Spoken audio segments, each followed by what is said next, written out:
Bem, nosso estudo de hoje está na primeira carta aos Coríntios, capítulo 10, versículo 7. Não vos façais, pois, idólatras. Palavras de Paulo que Emmanuel vem comentar na lição 52 do livro Pão Nosso, Perigos Sutis. A recomendação de Paulo aos Coríntios deve ser lembrada e aplicada em qualquer tempo nos serviços de ascensão religiosa do mundo. É indispensável evitar a idolatria em todas as circunstâncias.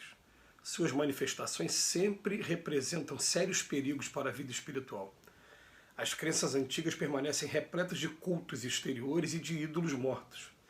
O Consolador enviado ao mundo na venerável missão espiritista vigiará contra esse venenoso processo de paralisia da alma. Aqui e acolá surgem pruridos de adoração que se faz imprescindível combater.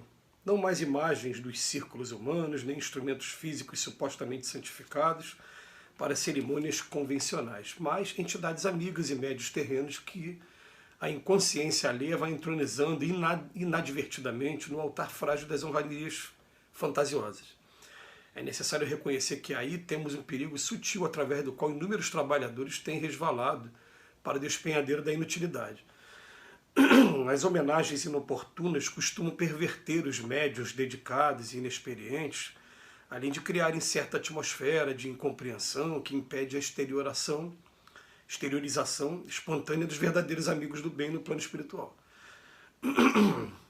Ninguém se esqueça da condição de aperfeiçoamento relativo dos mensageiros desencarnados que se comunicam e do quadro de necessidades imediatas da vida dos medianeiros humanos.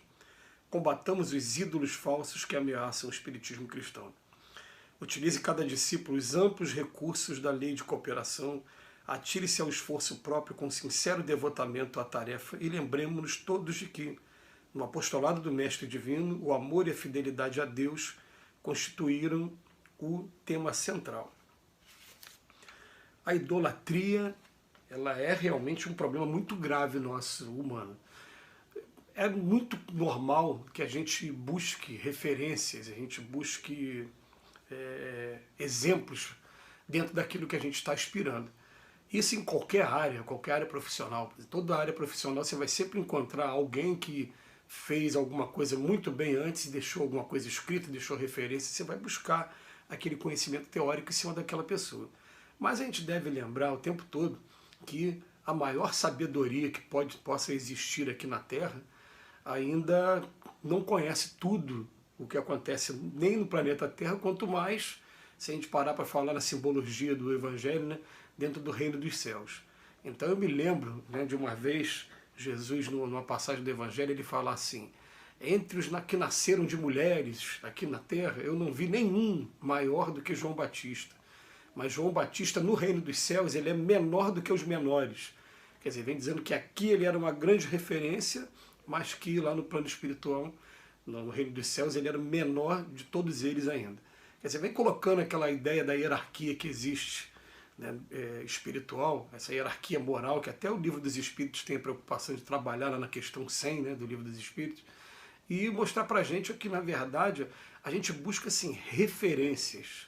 Por exemplo, eu tenho uma grande referência na minha vida, quando vai se tratar de religiosidade. Essa referência é o Chico Xavier, né, que foi apresentado para mim. Eu estou envolvido com um trabalho direcionado a um estudo da vida dele já há 17 anos, e não tem como a gente não se emocionar com a vida, com o trabalho, com tudo que ele fez. Então ele fica como referência, mas todas as vezes que se quis fazer o Chico, né, de ídolo, ele procurou cortar aquilo, e ele vem falar de maneira bem simples, fala: gente, ó, eu sei que eu tenho minha consciência culpada de coisas que eu fiz no passado. O Emmanuel me lembra que eu usei muito mal a minha inteligência em encarnações passadas.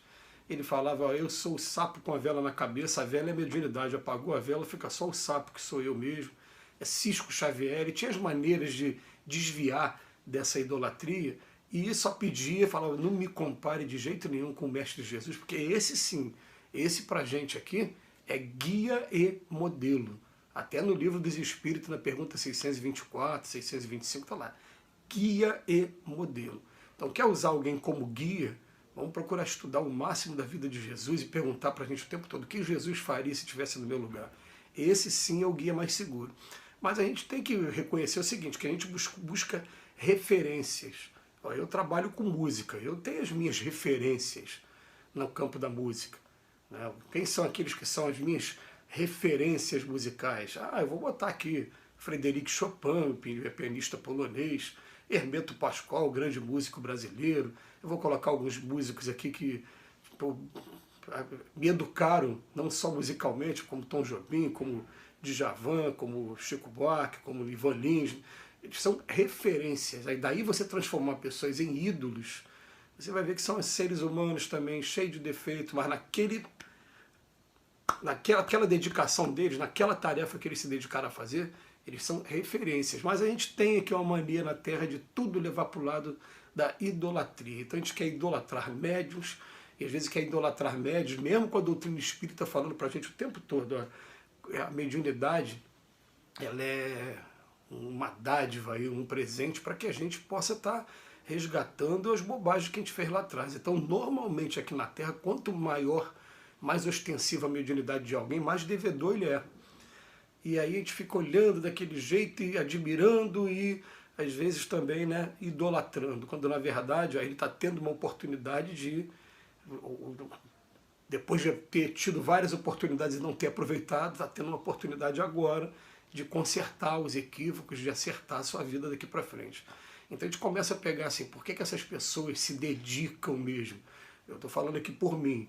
Eu tive a oportunidade de conhecer alguns trabalhadores excepcionais aqui da seara espírita, pessoas que se dedicam à obra social, pessoas que se dedicam a outras religiões. Eu conheci pastores que eles ficam 24 horas por dia sendo pastores mesmo. Ou eles estão em enterro, ou estão em casamento, ou estão em hospital, ou estão na casa. O tempo todo sendo pastor. Aí você vai conversar com eles, eles têm uma recordação, uma coisa de abusos que ele praticou no passado e que agora ele não quer mais praticar, ele quer agarrar aquela vontade dele, aquela vontade de se acertar. Muita gente que eu conheci é assim mesmo. Pessoal, eu volta e meia, eu tenho sonhos com abusos que eu cometi quando estava na Igreja Católica, quando estava na política, quando estava em outros ramos. E a gente fica olhando para a pessoa e fica, caramba, né? É assim que a coisa acontece. Então, o chamado de Paulo de Tarso na época, não vos façais idólatras, é a recomendação de Emmanuel para a gente. Ele vem falar para a gente, o Consolador vai vigiar, vai ajudar a gente a vigiar esse venenoso processo de paralisia da alma.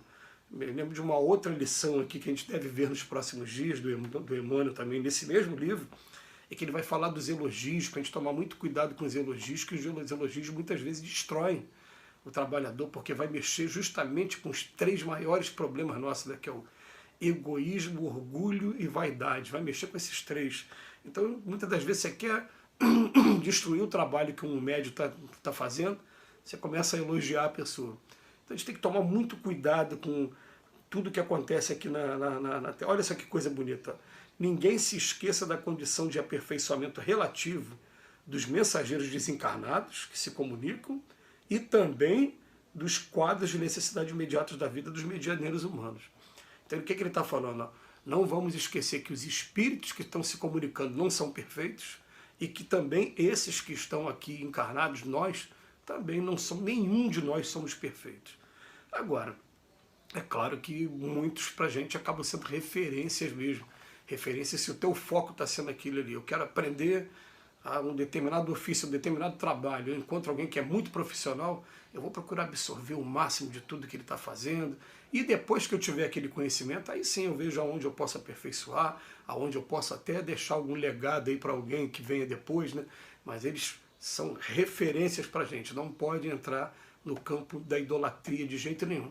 E a idolatria é tão grave para a gente que na pergunta 666 do Livro dos Espíritos vai ser feita a pergunta se eu posso orar para os bons espíritos? E a resposta que ele dá, pode, mas só fica sabendo o seguinte, tem muitos deles que não vão ter condições de te atender, ou porque não têm ainda capacidade moral, ou porque estão ocupados com muitas coisas, mas Deus vai levar em consideração. Deus não é esse tirano que muita gente pensa que é, não. Às vezes faz oração para um e ele atende também. Então, olha só, até nesse ponto, eu vou orar para um santo, para um determinado espírito. Será que ele tem condição de atender também? Essa idolatria também, a gente tem que vigiar também na gente. Que Jesus nos abençoe hoje e sempre. Obrigado, Emmanuel, mais uma vez pela reflexão.